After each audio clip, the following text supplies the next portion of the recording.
Exercise शुरू करने से पहले बात कर लेते हैं भौतिक राशियों की या फिजिकल क्वांटिटीज़ की। तो फिजिकल क्वांटिटीज़ होती हैं टू टाइप्स की। एक टाइप होता है उसमें अदिश राशियाँ या स्केलर क्वांटिटीज़, और दूसरी राशियाँ होती हैं सदिश राशियाँ या वेक्टर क्वांटिटीज़। तो बात करें अगर अदिश राशियों की, तो अदिश राशियाँ वे राशियाँ होती हैं जिनको मापने के लिए हमें केवल परिमाण या मैग्नीट्यूड की आवश्यकता होती है। सदिश राशियाँ या वेक्टर क्वांटिटीज़ ऐसी राशियाँ होती हैं जिनको मेजर करने के लिए या मापने के लिए हमें मैग्नीट्यूड के साथ साथ, मतलब परिमाण के साथ साथ डायरेक्शन या दिशा की भी आवश्यकता होती है। तो जैसे ले लेते हैं कुछ अदिश राशियों के उदाहरण। तो जैसे लेंथ मतलब लंबाई या दूरी हो जाती है, जैसे दूरी। फिर ले लेते हैं हम क्षेत्रफल मतलब एरिया, तो क्षेत्रफल हो जाता है, और क्षेत्रफल के साथ वॉल्यूम आयतन हो जाएगा। इसके बाद टेम्परेचर ताप हो सकता है। यहाँ पर डेंसिटी घनत्व हो सकता है।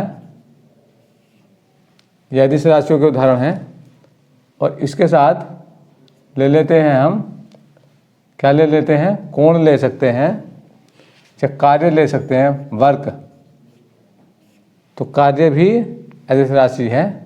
तो इस तरह से हम कुछ उदाहरण लिख रहे हैं, ये लिख दिए हमने अदिश राशियों के उदाहरण हैं, क्योंकि इन राशियों को मेजर करने के लिए या मापने के लिए कहीं पर देखिए दिशा की आवश्यकता नहीं पड़ रही। बात करें अगर टेम्परेचर को नापने के लिए कोई दिशा की ज़रूरत नहीं है, कार्य करना है, बस करना है, तो क्या दिशा की उसमें ज़रूरत या आवश्यकता नहीं है। अब देखिए जैसे बात करें अगर सदिश राशियों की, तो इनको मेजर करने के लिए या मापने के लिए हमें मैग्नीट्यूड के साथ साथ डायरेक्शन की भी ज़रूरत पड़ेगी। जैसे बात करें अगर विस्थापन मतलब डिस्प्लेसमेंट, तो विस्थापन सदिश राशि है, क्योंकि ये इसकी डायरेक्शन एक निश्चित दिशा होती है, निश्चित डायरेक्शन में होता है। इसके आगे वेग होता है, वेलोसिटी। और बात करें अगर इससे आगे त्वरण यानी कि एक्सेलरेशन। फोर्स मतलब बल होता है। मोमेंटम संवेग होता है।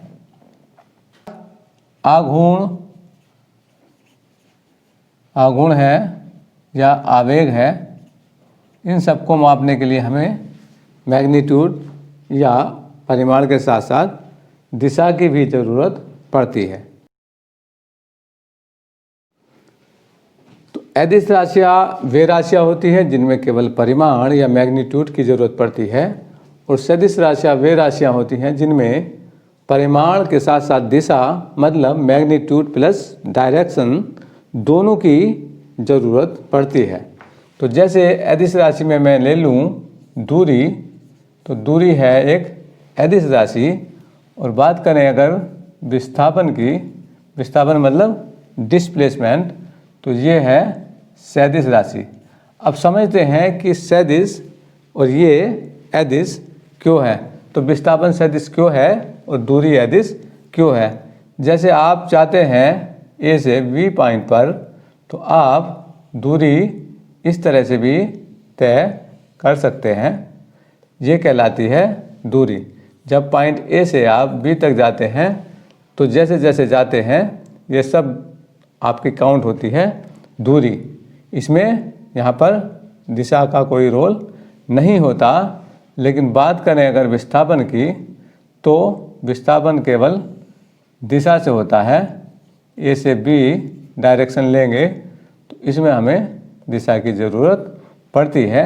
बात करें अगर यहाँ दूरी की, तो इसमें विस्थापन हो जाएगा, ये ए से बी ये विस्थापन हो जाएगा, और ये हो जाएगा सदिश। ओके, तो विस्थापन एक सदिश राशि है, इसमें दिशा की ज़रूरत पड़ती है। जैसे बात करूँ अगर मैं यहाँ पर, जैसे ये दूरी 10 किलोमीटर है और यहाँ पर बात करूँ अगर मैं विस्थापन की तो 10 किलोमीटर है, लेकिन यहाँ पर 10 किलोमीटर एक निश्चित दिशा में है, लेकिन दूरी किसी निश्चित दिशा में नहीं होती। यहाँ पर दिशा लगातार बदल भी सकती है, लेकिन यहाँ पर दिशा निश्चित होती है। इसी तरह से बात करें अगर वेग, तो वेग एक सदिश राशि है, क्योंकि वेग का मतलब है विस्थापन अपॉन समय। तो यहाँ पर देखिए विस्थापन कैसी राशि थी, सदिश राशि थी। तो विस्थापन जब सदिश राशि थी और उसको समय से डिवाइड किया जाता है तो वेग या वेलोसिटी भी सदिश राशि हो जाती है। ये 1 ये 2। इसी तरह से बात करें अगर दूरी के बाद बात करें चाल की, तो चाल होती है दूरी अपॉन समय। तो दूरी कैसी राशि है, अदिश राशि है, और जब इसको समय भी अदिश है, तो जब इसको समय से भाग दिया जाता है तो ये राशि भी हो जाती है अदिश। इसी तरह से बात करें अगर इसके क्रम में बढ़ते हुए, अब आते हैं हम त्वरण। तो त्वरण में होता है वेगांतर अपॉन समयांतर या वेग परिवर्तन बटे समय परिवर्तन। तो मैं लिख देता हूँ यहाँ पर वेगांतर, वेगों का अंतर बटे समय अंतराल। तो ये भी हो जाता है एक क्या, सदिश मान। ये राशि हो जाएगी सदिश राशि। इसी तरह से बात कर लेते हैं क्या, बल की बात कर लेते हैं। बल भी एक सदिश राशि है, क्योंकि यहाँ पर द्रव्यमान गुणा त्वरण उसमें आता है, और त्वरण हमारा सदिश है, वेग भी हमारा सदिश है। तो जब मैं यहाँ पर त्वरण रखूँगा तो यह राशि बन जाएगी सदिश। और इसके बाद बात करें अगर आघूर्ण की, तो आघूर्ण में भी सदिश राशि होती है, क्योंकि यहाँ पर R क्रॉस F होता है। R मतलब लंबवत दूरी और F का मतलब बल। तो ये जो है F क्या है, F सदिश राशि है, इसलिए ये भी आघूर्ण क्या हो जाएगा, सदिश राशि। तो इस तरह से हम और भी राशियाँ दिखा सकते हैं जो सदिश या अदिश राशियाँ हैं। तो देख लेते हैं, ये राशियाँ हैं अदिश। बात करें अगर क्षेत्रफल, आयतन, घनत्व, ताप, द्रव्यमान और कार्य, ये सभी राशियाँ अदिश राशियाँ हैं। और बात करें अगर सदिश राशियों की, तो जैसे विस्थापन, वेग, त्वरण, बल, संवेग, आवेग और आघूर्ण, ये राशियाँ सदिश राशियाँ हैं। Mathematics exercise 10.1। देखिए क्वेश्चन नंबर 1 है, उत्तर से 30 डिग्री पूर्व में 40 किलोमीटर का विस्थापन हमें आलेख से शो करना है। तो बात कर लेते हैं पहले दिशा की या डायरेक्शन की। तो जब हम डायरेक्शंस लेते हैं तो यहाँ पर सबसे ऊपर लेते हैं हम नॉर्थ, इधर लेते हैं साउथ, और राइट हैंड पर जब हमारा मुंह नॉर्थ होता है तो राइट हैंड पर हमारे होता है ईस्ट, और इधर होता है वेस्ट। तो ये पूरब है, ये पश्चिम है, उत्तर और दक्षिण। तो ये है नॉर्थ उत्तर, साउथ दक्षिण, और ईस्ट पूर्व, और ये वेस्ट। ठीक है, चारों डायरेक्शंस हो गई। अब इसने कहा है उत्तर से, यानी कि उत्तर ये है, इसे 30 डिग्री, पूर्व किधर है, पूर्व ये है, तो ये हो गया पूर्व और ये हो गया उत्तर। तो इस उत्तर से 30 डिग्री, तो यहाँ पर एंगल बनाएंगे, यहाँ से 30 डिग्री एंगल बनाएंगे। 30 डिग्री ये एंगल हो गया। ये किससे, प्रोटेक्टर से बनाएंगे। प्रोटेक्टर से आप इसको बनाकर एंगल, और अब हमें दिखाना, शो करना है 40 किलोमीटर, यानी 40 किलोमीटर इस पर शो करना है हमें यहाँ से। तो जब 40 किलोमीटर लेना तो इसको हम मान लेंगे, लेट कर लेंगे। तो माना 1 सेमी इक्वस टू 10 किलोमीटर। तो देखिए 1 सेमी इक्वस टू 10 किलोमीटर लेंगे तो क्या हो जाएगा, 40 किलोमीटर को कितने सेमी से 4 सेमी से, तो यहाँ से 4 सेमी की लाइन हम ड्रॉ कर देंगे। देखिए अगर मैंने यहाँ ये ओ लिख दिया, यहाँ पर लिख दिया ए, तो ओ ये हो जाएगा ये 40 किलोमीटर। ओके, तो ये हो जाएगा हमारा डिस्प्लेसमेंट या विस्थापन। क्वेश्चन नंबर 2, यहाँ पर हमें पार्ट दिए हुए हैं क्वेश्चन नंबर 2 के। यहाँ पर बताना है अदिश एवं सदिश कौन कौन से हैं। देखिए बात करते हैं अगर 10 kg 10 किलोग्राम, तो 10 किलोग्राम क्या है, ये मास है, ये द्रव्यमान है। तो यहाँ पर दिशा नहीं दी गई है, तो क्या है, ये अदिश राशि है। तो आंसर में हम आंसर डालकर लिखेंगे अदिश, अदिश हेडिंग डालेंगे पहले और फिर उसमें शो करेंगे क्या, पहला जो पार्ट है वो क्या है, अदिश। तो 10 kg अदिश आ जाएगा। देखिए पहला पार्ट, तो ये है अदिश। ओके, अब 2 मीटर उत्तर पश्चिम, तो 2 मीटर क्या है, मैग्नीट्यूड है, और उत्तर पश्चिम क्या है, दिशा है। तो मैग्नीट्यूड के साथ साथ डायरेक्शन हमें दी है, तो ये राशि हो जाएगी सदिश। तो यहाँ पर जब हम आंसर में लिखेंगे सदिश राशियाँ, तो सदिश वाले कॉलम में ये लिख देंगे पार्ट 2। ओके, अब देखिए 40 डिग्री केवल मैग्नीट्यूड है, डायरेक्शन नहीं है, तो ये है अदिश। अब अदिश फिर 40 वाट, ये भी अदिश है। अदिश को स्केलर लिख सकते हैं, तो अदिश। और ये 10⁻⁻⁹, ये भी अदिश हो जाएगी, क्योंकि यहाँ पर दिशा नहीं है। बट 20 मीटर पर सेकंड स्क्वायर ये राशि है, क्या है, ये कैसी है, ये सदिश है। सदिश क्यों है, क्योंकि ये मात्रक है किसका, एक्सेलरेशन का। क्योंकि अभी हमने बताया था त्वरण, तो त्वरण में हमने बताया था वेग परिवर्तन बटे समय, वेग परिवर्तन बटे समय अंतराल। देख लेते हैं, देखिए समय अंतराल, तो वेग परिवर्तन कितना था, मीटर प्रति सेकंड, और समय किस में होता, ये भी सेकंड में होता है।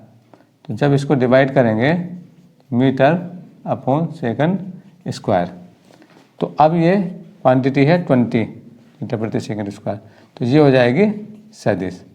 तो यहाँ सदिश में हो जाएगा ये पार्ट नंबर 2 और पार्ट नंबर कौन सा, ये 6th, ये सद। और ये हो जाएगा अदिश में फर्स्ट पार्ट हो जाएगा, और ये हो जाएगा 3rd हो जाएगा, 4th हो जाएगा, 5th हो जाएगा। ओके, तो देखिए ये हो जाते हैं, ये कैसे हैं, ये सारे ये पार्ट हैं, 4 पार्ट हैं ये अदिश मतलब स्केलर, और 2 पार्ट जो हैं यहाँ पर हैं वेक्टर्स। क्वेश्चन नंबर 3, यहाँ पर हमें राशियाँ दी हैं और हमें बताना है अदिश और सदिश राशियों के रूप में। क्वेश्चन नंबर 3 हमें यहाँ पर बताना है अदिश और सदिश राशियों के रूप में इनको श्रेणीबद्ध हमें करना है। देखिए हमने अभी बताया था समय, समय कैसा है, ये अदिश राशि है, दूरी अदिश राशि है, और ये कार्य भी अदिश राशि है। तो हम आंसर में डालेंगे अदिश राशि, तो क्या क्या हो जाएंगे, अदिश राशि में समय कालांश, ओके, समय कालांश, फिर दूरी, और फिर कार्य। और बात करें अगर सदिश, तो सदिश क्या क्या होंगे, देखिए सदिश में बल होगा और साथ में होगा इसके वेग, बस। तो ये दोनों क्या है, सदिश है, बल और वेग, और ये अदिश राशियाँ हैं। क्वेश्चन नंबर 4 में यहाँ पर हमें एक स्क्वायर दिया है और हमसे ये पार्ट पूछे गए हैं। हमसे पूछा है वेक्टर के बारे में, तो पहले पूछा है सह आदिम, सह आदिम मतलब को इनिशियल। तो को इनिशियल वेक्टर क्या होता है, जहाँ से वेक्टर्स की शुरुआत होती है।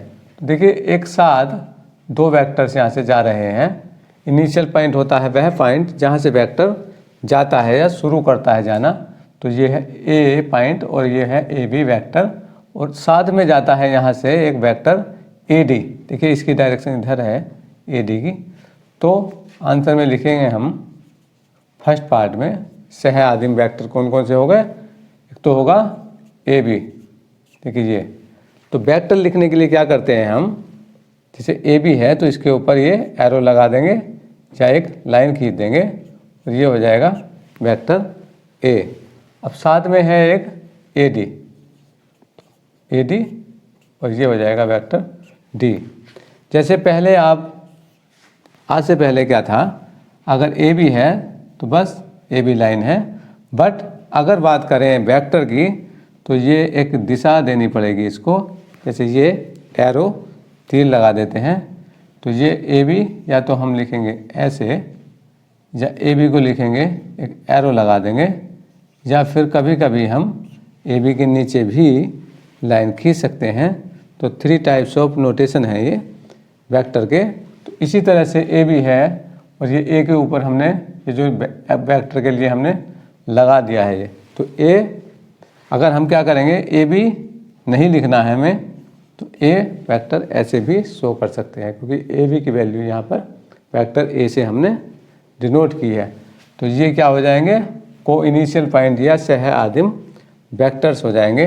और देखिए दूसरा पॉइंट है इसमें समान। तो समान मतलब इक्वल वेक्टर्स कौन कौन से हैं, तो इक्वल्स जो हैं इक्वल वेक्टर हैं ये देखिए AD और BC। तो यहाँ लिखेंगे AD equals to D and BC equals to vector B। ये कैसे हो जाएंगे, समान या इक्वल वेक्टर्स। अब थर्ड नंबर पे आता है संरेख परंतु असमान। संरेख मतलब एक रेखा में। तो संरेख क्या होते हैं, एक रेखा में या कोलिनियर बट अनइक्वल असमान। तो देखिए अनइक्वल असमान, देखिए ये इधर है और ये इधर है, इसकी जो वैल्यू A है और इसकी वैल्यू C है।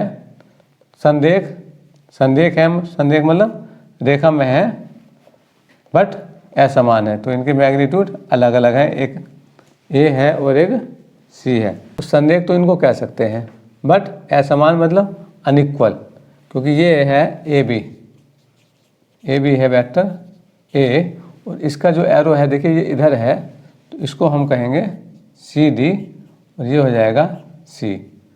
तो ये है अनइक्वल या असमान बट संरेख है ये। क्वेश्चन नंबर 5 देखिए फर्स्ट पार्ट है वेक्टर A तथा वेक्टर -A ये भी वेक्टर है, संरेख है। तो ये बात सत्य है। तो यहाँ पर हमें दिखाना है सत्य और असत्य। तो क्या है, ये ट्रू है तो ये हो जाएगा सत्य, क्योंकि देखिए जब हम ड्रॉ करते हैं तो ये हो सकता है वेक्टर A और इधर हो सकता है -A, बट ये क्या है, संरेख मतलब कोलिनियर, एक लाइन में या एक रेखा में हम इनको शो कर देते हैं। तो ये है सत्य। अब बात आती है कि यहाँ पर दिखा देता हूँ मैं A और ये -A। ओके, अब देखिए दो संरेख सदिशों का परिमाण सदैव समान होता है। संरेख मतलब एक रेखा में, तो दो सदिश अगर एक रेखा में है, जैसे मैं मान लूँ यहाँ पर A और दूसरा सदिश B हो सकता है, तो ये कहा है सदैव समान होता है। परिमाण इनका, परिमाण मतलब मैग्नीट्यूड या इनका मॉडुलस।